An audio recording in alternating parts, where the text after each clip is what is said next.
Hello दोस्तों, welcome to the IITians Gurukul family. IITians Gurukul family में आपका फिर से स्वागत करता हूं। आज हम लोग करने वाले हैं पार्ट 2 के क्वेश्चन आंसर।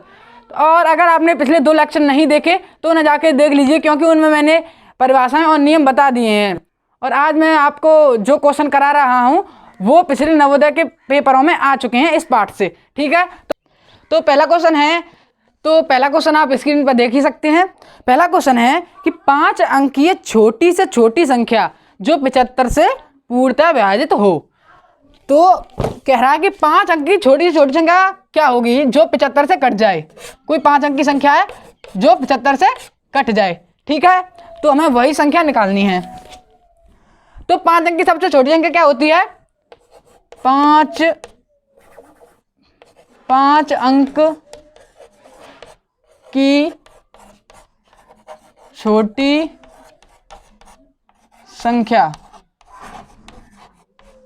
क्या होती है? इकाई, दहाई, सैकड़ा, हजार, 10,000। 5 अंक की हमारी छोटी संख्या होती है 10,000। ठीक है, तो अगर हम इसमें 75 से भाग दें 10,000 में, 10,000, 75 एकम 75, 25, 75 तिया 225, कितने होते? 25, 75 तिया 225, कितने बचे? 25। यानी कि जो ये 10,000 है वो 75 से नहीं कट रही। जो 5 अंक की सबसे छोटी संख्या है वो 75 से नहीं कट रही। उसमें कैसे सोच रहा है? 25। तो अगर हम 75 में से 25 घटा दें तो क्या आएगा? 50। तो 50 एक ऐसी संख्या है जो 50 से अगर हम इसमें भाग दें 10,000 में तो 10,000 कट जाएगा। लेकिन हमें काटनी किससे? 75 से। तो अगर हम 50 को 10,000 में जोड़ दें तो क्या हो जाएगा? 10,000 प्लस 50 क्या हो गया? 10,050। ठीक है, तो अब हम 75 से 10,050 में भाग दें,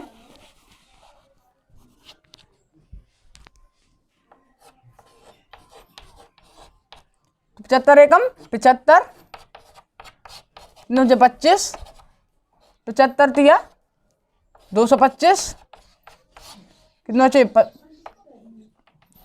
30, और 75 चौके 300। तो देखा, ये जो छोटी संख्या है यानी कि जो 10,050 है वो 75 से पूरी कट गई। तो हमारी 5 अंक की सबसे छोटी संख्या जो 75 से कट रही है वो है 10,050। ठीक है, अगले क्वेश्चन की तरफ चलते हैं।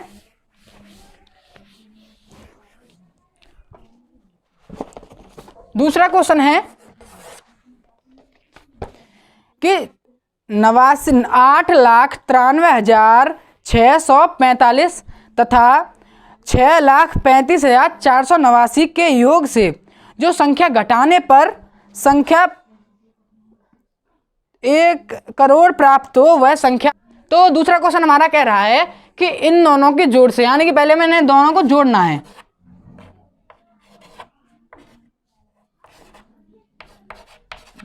पहले हमें इन दोनों को जोड़ना है। तो कितना आएगा? 9 और 5 14, 8 और 4 12 और 1 13, 6 और 4 10 और 11, 5 और 3 8 और 1 9, 9 और 3 12 और 8 और 4 14 और 1 15। तो इसमें से जो हमारा ये जोड़ है इसमें से हम क्या घटाएं कि हमें 1 करोड़ मिल जाए। जो हमारा आंसर है वो 1 करोड़ मिल जाए।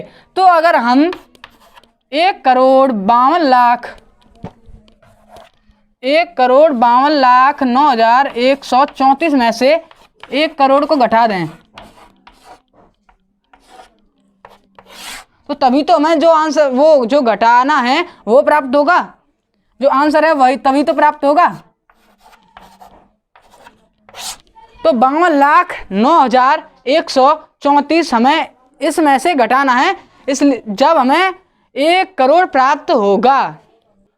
तो ऐसे ही अगर हम 5 में से क्या घटाएं कि हमें 3 प्राप्त हो, ये आपने तीसरी कक्षा में पढ़ा होगा। अगर हम 5 में से क्या घटाएं कि हमें 3 प्राप्त हो, तो हम 5 में से पहले 3 को हटाएंगे तो क्या है? 2 के यहाँ रखा तो 5 में से 2 के कितने बचे? 3। ठीक है, ऐसे ही हमने इसमें किया जिससे हमारा ये आंसर आया। ठीक है, अब बढ़ते हैं अगले क्वेश्चन की तरफ। तो तीसरा क्वेश्चन है कि प्रथम 10 अभाज्य संख्याओं के गुणनफल, यानी कि पहली 10 अभाज्य संख्याओं का जो गुणनफल है, यानी कि जो गुणा करके जो आंसर आएगा उसके इकाई का अंक क्या है, उसमें इकाई का अंक क्या है। ये हमारी संख्या है पूरी, तो इसमें इकाई का अंक क्या है। ठीक है, तो पहली 10 अभाज्य संख्या क्या होंगी, 2। तो अभाज्य संख्या आपने पढ़ी होंगी कि अगर उनके एक और खुद गुणनखंड हुए तो वो होती हैं अभाज्य संख्या। तो पहली क्या हुई, 2, 3, 5, 7, 11, 13, 17, 19, 23। ठीक है, 1, 2, 3, 4, 5, 6, 7, 8, 9 और 1, 29। ठीक है, तो ये हो गई हमारी पहली 10 अभाज्य संख्या। क्वेश्चन कह रहा है कि इन अभाज्य संख्याओं का गुणनफल करके जो हमारा आंसर है उसका इकाई अंक क्या है। तो हम इसका अगर गुणा करें, 2 गुणा 3 गुणा 5 गुणा 7 गुणा 11 गुणा 13 गुणा 17 गुणा 19 गुणा 23 गुणा 29। ठीक है, तो ऐसे क्वेश्चन में हम क्या करते हैं कि जो हमें संख्या दी गई हैं उनके हम इकाई अंक लेते हैं। यानी कि इसका पहले क्या लेंगे, नहीं यहाँ से लेते हैं, 2 गुणा 3 गुणा 5 गुणा 7, इसका इकाई अंक क्या है, 1। तो इसका हम लेंगे सिर्फ 1। इसका 3 तो गुणा 3, इसका 7 गुणा 7, इसका 9 गुणा 9, इसका क्या है 3 गुणा 3, इसका क्या है 9 गुणा 9। ठीक है, तो अब हम इसका गुणा करेंगे, तो 9 × 27, 27 में का अंक क्या है, 7। तो 7 × 63, 63 में का अंक क्या है, 3। और 7 21, 21 में का अंक क्या है, 1। 1 एकम 1, 1 में का अंक क्या है, 1। और 1 7 7, इसमें 7 में का अंक क्या है, 7। और 7 × 35, 35 में का अंक क्या है, 5। और 5 या 15, 15 में का अंक क्या है, 5। और 5 दूनी 10, 10 में का अंक क्या है, 0। तो जो इसका इकाई अंक है, यानी कि जो इस संख्या का जो इकाई अंक है वो है 0। ठीक है, इसमें हम क्या करते हैं, इनके इकाई अंकों का गुणा कर लेते हैं। जो हमारा गुणनफल आता है उसका भी हम इकाई अंक लेके उसमें फिर से गुणा करते हैं। ठीक है, उम्मीद करता हूं कि आपको ये क्वेश्चन समझ में आया होगा। अब बढ़ते हैं अगले क्वेश्चन की तरफ। तो अगला क्वेश्चन है कि दो संख्याओं का योग 2,34,560 है। यदि एक संख्या दूसरी संख्या से 10,010 अधिक है तो बड़ी संख्या क्या होगी। तो क्वेश्चन में कह रहा है कि हमें दो संख्याएं दी गई हैं, ए और बी। ए प्लस बी का हमारा जो योग है वो कितना है, 2,34,560। ठीक है, और जो दूसरी संख्या है वो 10,010 अधिक है पहली संख्या से वो 10,010 अधिक है। तो हमने पहली संख्या मान ली x, माना पहली संख्या बराबर x। ठीक है, पहली संख्या हमने x मान ली। तो अगर हमारी पहली संख्या x है तो दूसरी संख्या क्या होगी हमारी, पहली संख्या हमारी हो गई x, तो दूसरी संख्या क्या हो गई,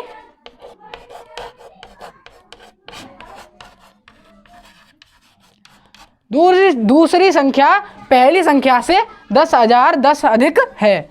तो दूसरी संख्या क्या हो गई, x प्लस 10,010, क्योंकि अधिक क्या हो गया, प्लस जोड़ देंगे। ठीक है, तो दूसरी संख्या हमारी हो गई x प्लस 10,010। तो क्या कह रहा है कि इन दोनों का जो योग है, योग कितना है, 2,34,560। ठीक है, तो अब इसे हम क्या करेंगे, सॉल्व।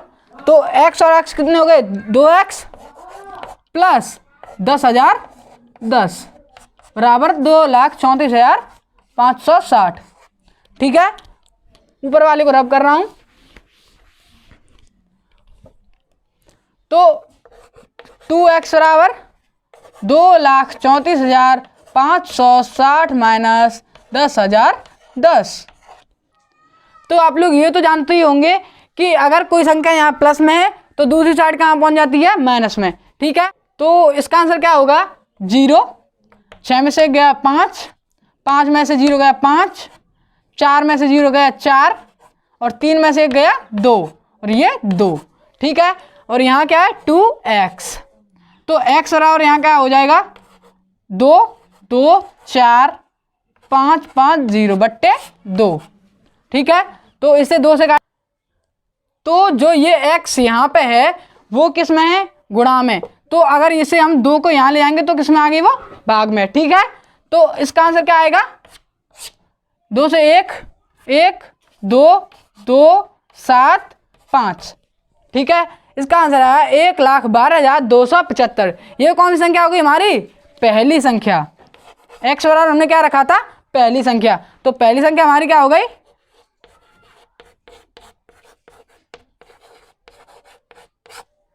पहली संख्या होगी हमारी 1,12,275। तो अगर हम दूसरी संख्या यहां से निकालें तो दूसरी संख्या क्या थी, x प्लस दूसरी संख्या थी x प्लस 10,010। तो यानी कि 1,12,275 प्लस 10,010। 5, 7 और 1 8, 2, 2, 2, 1। ठीक है, हमारी दूसरी संख्या निकल आई। दूसरी संख्या है ये। ठीक है, तो उम्मीद करता हूं कि आपको ये क्वेश्चन समझ में आया होगा। अब बढ़ते हैं अगले क्वेश्चन की तरफ।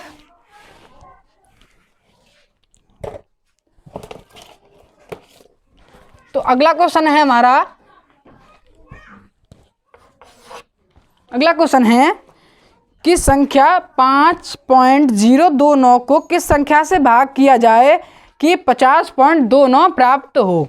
कि हमें संख्या दी गई है 5.029 को हमें किसी संख्या से भाग देना है, यहाँ कोई संख्या से भाग देना है जिससे हमें आंसर क्या मिलना चाहिए, 50.29।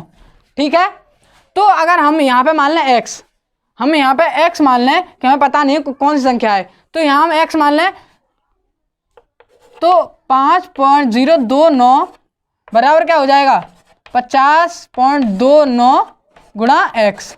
अगर हम इसे यहाँ ले आए क्योंकि ये किस में है, गुणा में, तो यहाँ पे किस में आ जाएगा, भाग में, बराबर x। तो अगर हम इन दोनों का पॉइंट डालना चाहते हैं तो इसमें किससे 1000 से गुणा करेंगे और इसमें भी 1000 से गुणा कर देंगे। ठीक है, तो ये क्या हो गया, 5029 बट्टे 50,000 बट्टे 50,290 बराबर x। ठीक है, तो अगर हम अब इससे हमें साफ दिख रहा है कि इसको हम इससे काट दें, ये कितनी बार गया, 1 बार, और ये कितनी बार गया, 10 बार। ठीक है, तो अगर हम यहाँ पे x बराबर क्या हो गया हमारा, 1/10, यानी कि x बराबर 0.1। ठीक है,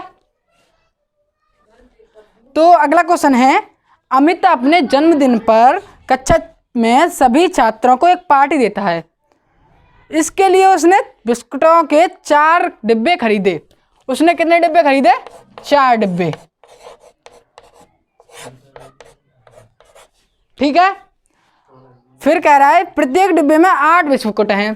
तो एक डिब्बे में कितने बिस्कुट हैं, एक डिब्बे में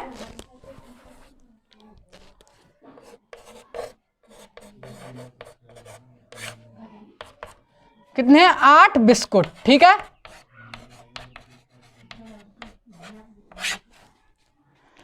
यदि उसकी कक्षा में 28 छात्र हों, उसकी टोटल क्लास में कितने छात्र हैं, कितने स्टूडेंट हैं टोटल, 28। ठीक है, तो प्रत्येक छात्र को एक बिस्कुट देने के बाद निम्न में से कौन सा व्यंजक बचे हुए बिस्कुटों की संख्या दर्शाता है। ठीक है, पहला है हमारा 4 गुणा 8 प्लस 28। दूसरा 28 माइनस 4 गुणा 8। तीसरा 28 माइनस 8 गुणा 4। चौथा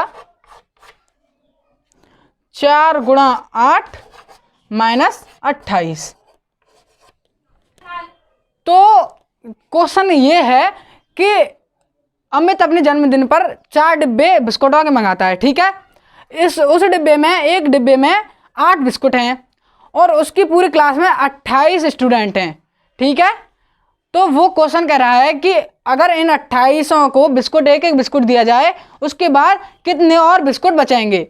तो पहले को देखते हैं, 4 गुणा 28 यानी कि 8 चौके 32। टोटल कितने, टोटल हमारे बिस्कुट कितने हो गए, बिस्कुट बराबर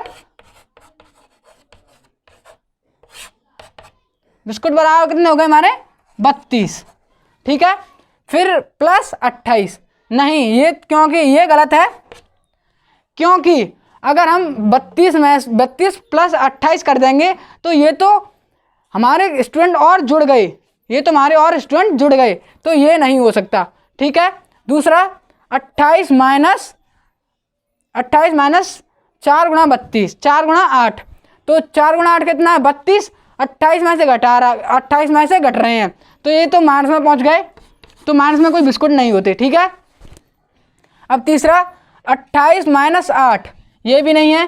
तीसरा है 28 माइनस 8 गुणा 4, यानी कि 28 में से जो हमारे 8 में 8 बिस्कुट हैं वो घटा दिए, तो ये तो बिल्कुल ही गलत है। ठीक है, अब चौथा 4 गुणा 8, 8 चौके 32 और 32 में से 28 घट गए, यानी कि 32 में से 28 जो स्टूडेंट थे उनको एक एक हमने बिस्कुट दिया, तो सभी को मिल गए, तो हमारे पास कितने बचेंगे 4। तो ये हमारा क्या है सही। ठीक है, तो ठीक है स्टूडेंट्स, आज के लिए इतना ही। अगले लेक्चर में आगे के चैप्टर कराऊंगा। तो अगर ये वीडियो आपको अच्छी लगी हो तो वीडियो को लाइक करें, चैनल को सब्सक्राइब करें और अपने i10 गुरुकुल फैमिली को ऐसे ही बढ़ाते रहें। Thank you.